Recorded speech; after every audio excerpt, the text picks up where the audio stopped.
বন্ধুরা, কিছুদিন আগে আমাদের ফার্ম চুরি হয়েছিল। এই দেখেন, এই যে টিন দেয়া আছে, এখান থেকে নেট কেটে প্রায় 40টার মতো মুরগি নিয়ে গেছে, এক বস্তা খাবার নিয়ে গেছে।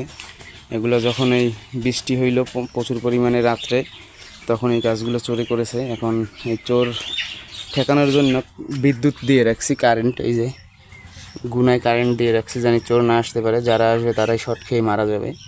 এই জন্য এইগুলো দিয়ে রাখছি কারেন্ট। চোরে কিছুদিন আগে চুরি করে নিয়ে গেছে। ফার্মে যখন মুরগি ভরা ছিল তখন আপনার এক বস্তা খাবার নিয়ে গেছে, একটা বালতি নিয়ে গেছে, আর 40টা মুরগি নিয়ে গেছে চোরেরা। এই যেখানে টিন দেখতেছেন, এই যে টিন পিটানো, এই টিনের এখানে নেট কেটে এখান থেকে চোরে নিয়ে গেছে মুরগি। এই যে এখান থেকে নেট কেটে চোর প্রবেশ করে ফার্মের ভিতরে। এই যে নেট কাটা দেখতে পাচ্ছেন, এই যে নেট